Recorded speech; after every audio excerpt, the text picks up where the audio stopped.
Hi all welcome back to my YouTube channel. So ಇವತ್ತು ಸ್ಟಾರ್ಟಿಂಗೇ travelling video ತೋರಿಸ್ತಾ ಇದ್ದೀನಿ. ಸೊ ನಮ್ಮ ಅಕ್ಕ ಬಂದಿದ್ದರು ಮನೆಗೆ. ನಾವು ಒಂದು ಹೀಲಿಂಗ್ ಕ್ಲಾಸ್ಗೆ ಅಟೆಂಡ್ ಮಾಡೋಕ್ಕೆ ಎಲೆಕ್ಟ್ರಾನಿಸಿಟಿ ಫೇಸ್ 1ಗೆ ಹೋಗ್ತಾಯಿದ್ವಿ.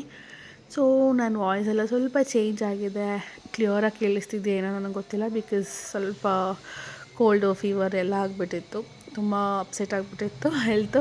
ಸೊ ಊರಿಂದ ಬಂದಮೇಲೆ ಆಫ್ಟರ್ ರೆಸಾರ್ಟ್ ನಾನು ಯಾವುದೂ ವ್ಲಾಗೇ ಮಾಡೋಕ್ಕಾಗಿಲ್ಲ. So this is my third vlog. Like metro ಇರೋದ್ರಿಂದ ತುಂಬಾ ಯೂಸ್ ಆಗ್ತಾಯಿದೆ ನಮ್ಮಂಥ ಇವ್ರಿಗೆಲ್ಲ.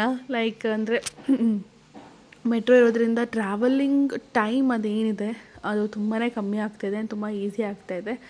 ಸೊ ನಾವು ಜಾಲಹಳ್ಳಿಗೆ ಆಟೋನಲ್ಲಿ ಹೋಗಿ ಅಲ್ಲಿಂದ ಮೆಟ್ರೋ ಕ್ಯಾಚ್ ಮಾಡಿ ದೆನ್ ಅಗೇನ್ ನಾವು ಎಲೆಕ್ಟ್ರಾನಿಸಿಟಿ ರೀಚ್ ಆಗಿ ದೆನ್ ಅಗೇನ್ ಆಟೋ ಬುಕ್ ಮಾಡ್ಕೊಂಡು ಲೊಕೇಶನ್ಗೆ ರೀಚ್ ಆದ್ವಿ. ಇದು ಹೀಲಿಂಗ್ ಏನಪ್ಪ ಅಂತ ಅಂದರೆ ಲೈಕ್ ಅದು ನಮ್ಮದು ಆರೋ ಅದೆಲ್ಲ ಏನಿದೆ ಅದನ್ನೆಲ್ಲ ಹೀಲ್ ಮಾಡೋದು. ನಮಗೊಂದು ಸೆಲ್ಫ್ ಕಾನ್ಫಿಡೆನ್ಸ್ ಇರಲ್ಲ, ಸ್ಟ್ರೆಸ್ಸಲ್ಲಿ ಇರ್ತೀವಿ, ಕೆಲವೊಂದನ್ನ ನಾವು ತುಂಬ ಬ್ಯಾಲೆನ್ಸಿಂಗ್ ಮಾಡ್ತಾಯಿರ್ತೀವಿ. ಆ್ಯಸ್ ಎವ್ರಿ ವುಮೆನ್ ಏನಿದೆ ಮಲ್ಟಿ ಟಾಸ್ಕಿಂಗ್ ಮಾಡ್ತಾಯಿರ್ತೀವಲ್ವ.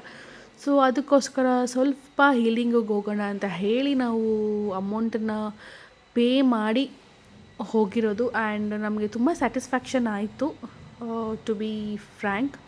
ಇದನ್ನು ಎಷ್ಟು ಜನ ನಂಬ್ತಾರೋ ನಂಬಲ್ವೋ ಅದು ನನಗೆ ಗೊತ್ತಿಲ್ಲ. ಬಟ್ ನಾನು ಒಬ್ಬರನ್ನ ಇನ್ಸ್ಟಾಗ್ರಾಮಲ್ಲಿ ಫಾಲೋ ಮಾಡ್ತಾಯಿದ್ದೆ, ಮಿಸ್ ನೀಲಮ್ ಅಂತ ಹೇಳಿ. ಸೊ ಇವರೇ ಅವರು. ಸೊ ಅದ್ರ ಬಗ್ಗೆ ಹೀಲಿಂಗು ಮತ್ತು ಯೋಗ, ಬ್ರೀತಿಂಗ್ ಎಕ್ಸಸೈಸು ಇದರಿಂದ ಎಲ್ಲ ಎಷ್ಟು ಬೆನಿಫಿಟ್ ಇದೆ ಅನ್ನೋದು ನಮಗೆ ಗೊತ್ತೇ ಇರಲ್ಲ. ಅಯ್ಯೋ ಅದನ್ನೆಲ್ಲ ಯಾರು ಮಾಡ್ತಾರೆ ಹಾಗೆ ಹೀಗೆ ಅಂತಲೇ ಕೇರ್ಲೆಸ್ ಆಗಿ ಅಂದ್ಕೊಂಡಿರ್ತೀವಿ. ಬಟ್ ಅದರಿಂದ ನಮ್ಮ ಹೆಲ್ತ್ಗೆ ಎಷ್ಟು ಬೆನಿಫಿಟ್ ಇದೆ ಅನ್ನೋದನ್ನು ನಾನು ಈ ಕ್ಲಾಸಲ್ಲಿ ನಾನು ಕಲಿತೆ ಅಂತಲೇ ಹೇಳ್ಬೋದು. ಈ ಥರ ಕ್ಲಾಸಸ್ ಎಲ್ಲ ಅಟೆಂಡ್ ಮಾಡಿ ಜಮಾನೇ ಆಗಿಬಿಟ್ಟಿತ್ತು. ಲೈಕ್ ನನ್ನ ಕಾಲೇಜ್ ಲೈಫೇ ಅಷ್ಟೇನೇ, ಅದೇ ಲಾಸ್ಟು. ಲೈಕ್ ಅಂದರೆ 2012-13 ಅಷ್ಟೇ ನನ್ನ ಲೈಫು ಈ ಥರ ಕ್ಲಾಸಸ್ ಎಲ್ಲ ಅಟೆಂಡ್ ಮಾಡಿ. ಸೊ ಆಫ್ಟರ್ ದ್ಯಾಟ್ ಈ ಥರ ಒಂದು ನಾನು ಕ್ಲಾಸ್ ಅಟೆಂಡ್ ಮಾಡಿದ್ದು ಇಷ್ಟು ಜನಗಳ ಮಧ್ಯ, ಲೈಕ್ ಯಾರ್ಯಾರು ಎಲ್ಲರೂ ನಮ್ಗೆ ಗೊತ್ತೇ ಇಲ್ಲ ಅದು ಯಾರು ಅಂತ. ಬಟ್ ಅವ್ರ ಜೊತೇಲಿ ಒಂದು ಫ್ರೆಂಡ್ಶಿಪ್ಪು, ಒಂದು ಬಾಂಡಿಂಗು, ಈ ವುಮೆನ್ಸೇ ಎಂಕರೇಜ್ ಮಾಡಬೇಕು ಅನ್ನೋದನ್ನು ಕೂಡ ನಾನಿಲ್ಲಿ ಕಲಿತೆ. ಆ್ಯಂಡ್ ತುಂಬ ಜನ ನಮ್ಮ ಏರಿಯಾಯಿಂದನೇ ಬಂದಿದ್ರು, ತುಂಬ ಜನ ಫ್ರೆಂಡ್ಸು ಕೂಡ ಆಗಿದ್ದಾರೆ, ನಂಬರೆಲ್ಲ ಎಕ್ಸ್ಚೇಂಜ್ ಮಾಡ್ಕೊಂಡಿದ್ದೀವಿ.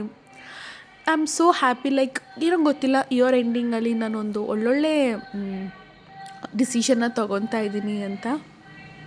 ನಮ್ಮ ಮನೆ ಹತ್ರ ಅಂತೂ ವಾಯ್ಸ್ ಓವರ್ ಕೊಡೋಕ್ಕೆ ಆಗೋಲ್ಲ, ವೆಹಿಕಲ್ಸ್ ಓಡಾಡ್ತಾನೆ ಇರುತ್ತೆ, ಗ್ಯಾಪ್ ಕೊಟ್ಟು ವಾಯ್ಸ್ ಓವರ್ ಕೊಡ್ತಾಯಿದ್ದೀನಿ, please don't mind. Self confident ಬಂತು. ಆ್ಯಂಡ್ ಈ ಚೈಲ್ಡ್ಹುಡ್ ಡ್ರಾಮಾ ಎಲ್ಲ ಏನಿರುತ್ತೆ ಅದನ್ನೆಲ್ಲ ಹೀಲಿಂಗ್ ಮಾಡಿಕೊಂಡೆ. ಬಿಕಾಸ್ ಏನೇನೋ ಫೇಸಸ್ ಎಲ್ಲ ಒಂದು ಪಾತೆಲ್ಲ ನಾವು ಫೇಸ್ ಮಾಡ್ಕೊಂಡು ಬಂದಿರ್ತೀವಿ, ಅದೆಲ್ಲ ನಮ್ಮ ಮೈಂಡಲ್ಲಿ ಹಾಗೆ ಸ್ಟ್ರಕ್ ಆಗಿಬಿಟ್ಟಿರುತ್ತೆ. ಅದರಲ್ಲೂ ಈ ಓವರ್ ಥಿಂಕಿಂಗ್ ಮೈಂಡ್ ಇರೋರ್ಗಂತೂ ಅದನ್ನೆಲ್ಲ ಮರೆಯೋಕ್ಕೆ ಆಗೋಲ್ಲ. ಅದನ್ನೆಲ್ಲ ಸ್ವಲ್ಪ ಹೀಲ್ ಮಾಡಿಕೊಂಡು ನನಗೆ ನಾನು ಕಂಡ್ಕೊಂಡು ಬರಬೇಕು ಅನ್ನೋದೊಂದು ಏಮ್ ಇಟ್ಕೊಂಡು ಈ ಕ್ಲಾಸ್ನ ಅಟೆಂಡ್ ಮಾಡಿದೆ. ಆ್ಯಂಡ್ ನನಗಂತೂ ತುಂಬ ಸ್ಯಾಟಿಸ್ಫ್ಯಾಕ್ಷನ್ ಇದೆ. ಆ್ಯಂಡ್ ನಾನು ಎಲ್ಲರಿಗೂ ಏನು ಹೇಳ್ತಾ ಇಲ್ಲ ಹೋಗಿ ಮಾಡಿ, ನೀವು ಹೀಲಿಂಗ್ ತೊಗೊಳ್ಳಿ, ಅಮೌಂಟ್ ಪೇ ಮಾಡಿ ಹೀಲಿಂಗ್ ಮಾಡಿಸ್ಕೊಂಡು ಬನ್ನಿ ಅಂತ ನಾನು ಹೇಳ. ಅದೆಲ್ಲ ನಿಮ್ಮ ಒಂದು ನಂಬಿಕೆ ಆಗಿರುತ್ತೆ. ಸೊ ಕ್ಲಾಸ್ ಎಲ್ಲ ಮುಗ್ದಾದ್ಮೇಲೆ again you are back to metro station Electronic City. So ನಾನು ಡ್ರೆಸ್ ತೋರಿಸಿರಲಿಲ್ಲ, ಏನೂ ತೋರಿಸಿರಲಿಲ್ಲ. ಬಿಕಾಸ್ ಮಾರ್ನಿಂಗ್ 10 o'clockಗೆಲ್ಲ ನಾವು ಕ್ಲಾಸ್ ಹತ್ರ ಇರಬೇಕಿತ್ತು. ಬಟ್ ಸ್ಟಿಲ್ 1/2 hour ಲೇಟ್ ಆಯಿತು. ಮನೆಯಲ್ಲಿ ಬ್ರೇಕ್ಫಾಸ್ಟ್ ಎಲ್ಲ ಮಾಡಿ ನಾವು 2 ಕಡೆ ಆಟೋ, 2 ಮೆಟ್ರೋ ಚೇಂಜ್ ಮಾಡಿ ಹೋಗೋ ಅಷ್ಟಲ್ಲ. And this is my certificate. So night ಅಲ್ಲಿಂದ ಬಂದಮೇಲೆ ನಮ್ಮ ಅಕ್ಕ ಪಿಜ್ಜಾ ತಿನ್ನಬೇಕು ಅಂತ ಅಂದು ಲೈಕ್ ಪಿಜ್ಜಾ ಎಲ್ಲ ಬುಕ್ ಮಾಡಿದ್ವಿ. ಯಾವಾಗಲೂ ಒಂದೇ ಥರ ತಿನ್ನೋದು ಬೇಡ, ನಾವು ಯೂಶ್ವಲಿ ಪ್ಯಾನ್ ಪಿಜ್ಜಾನೇ ಪ್ರಿಫರ್ ಮಾಡೋದು. ಬಿಕಾಸ್ ನಮಗೆ ಪರ್ಸ್ನಲಿ ಪ್ಯಾನ್ ಪಿಜ್ಜಾ ತುಂಬ ಇಷ್ಟ.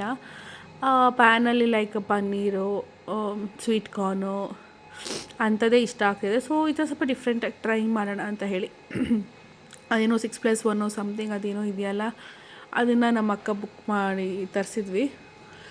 ಸೊ ನನ್ನ ಮಗ ಅಂತೂ full curiosity, so big pizza mummy ಅದು ಫುಲ್ ಖುಷಿಯಾಗ್ಬಿಟ್ಟಿದ್ದು. ಆ್ಯಂಡ್ ವರ್ತ್ ಅಂತಲೇ ಹೇಳ್ಬೋದು. ಲೈಕ್ ಇದು ಬಂದು $7.99 ಆ್ಯಂಡ್ GST ಟ್ಯಾಕ್ಸು ಅದೆಲ್ಲ ಅಂತ ಸೇರಿ ಒಂದು $850 ಏನೋ ಆಗಿತ್ತು.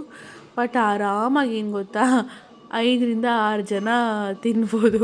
ನಮ್ಮ ಅಕ್ಕನೂ ಬಗ್ಗೆ ನೋಡ್ತಾ ಇದ್ಲು, ಶಿ ವಾಸ್ ಶಾಕ್. ನಾನು ವೀಡಿಯೋ ಎತ್ತಿದ ತಕ್ಷಣ. ಆ್ಯಂಡ್ ನಾನು ನೆಕ್ಸ್ಟ್ ವೀಡಿಯೋನಲ್ಲಿ ಸಿಗ್ತೀನಿ. Until then take care, by.